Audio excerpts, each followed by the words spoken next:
ભાદરવી પૂનમના મેળા દરમિયાન પદયાત્રીઓની સુવિધા માટે વિવિધ આયોજનો કરવામાં આવે છે। ત્યારે ખેડા જિલ્લાના નડિયાદના પરિવાર દ્વારા ગત 25 વર્ષથી ભંડારાનું આયોજન કરવામાં આવે છે।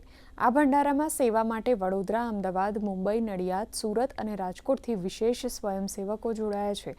ભંડારા ઉપરાંત પદયાત્રીઓના આરોગ્ય અને આરામની પણ સેવા ઊભી કરવામાં આવી છે।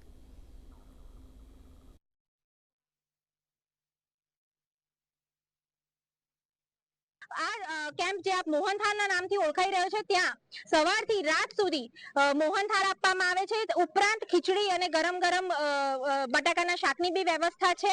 ચા કોફી પણ રાત્રે સર્વ કરવામાં આવે છે, જેથી દરેક પદયાત્રી જે માં અંબાના ધામમાં જાય છે એમને કોઈ બી મુશ્કેલીનો સામનો ના કરવો પડે। અહીં અમે મેડિકલ કેમ્પ બી ગોઠવવામાં આવે છે, જેથી તેમને કોઈ બી ફિઝિકલ તકલીફ પડે એના માટે અમે અચૂક ખડે પગે હાજર રહીએ છીએ। ખેડા જિલ્લાના અલગ અલગ ગામોમાંથી મહેમદાવાદ તરફ થઈ અને પદયાત્રીઓ અંબાજી તરફ સતત વહેણ ચાલી રહ્યું છે। અત્યારે હાલમાં લગભગ 15 દિવસ પહેલાથી પદયાત્રીઓ ચાલવાનું ચાલુ કર્યું છે, ત્યારે વિવિધ પ્રકારના કેમ્પો ચાલુ રસ્તામાં બનાવવામાં આવ્યા છે। અનેક કેમ્પો તરફ અમારી ટીમ રવાના પણ થયેલી હતી અને અલગ અલગ જગ્યાએ આ કેમ્પોમાં વાતે ગાતે કેમ્પોનું ઉદ્ઘાટન પણ થયા છે, જ્યાં ભોજન સહિત આરોગ્યની વિવિધ સુવિધાઓ અહીંયા ઉપલબ્ધ કરવામાં આવી છે। વિશેષ અહેવાલ કલ્પેશ તલાટી, દૂરદર્શન માટે મહેમદાવાદ।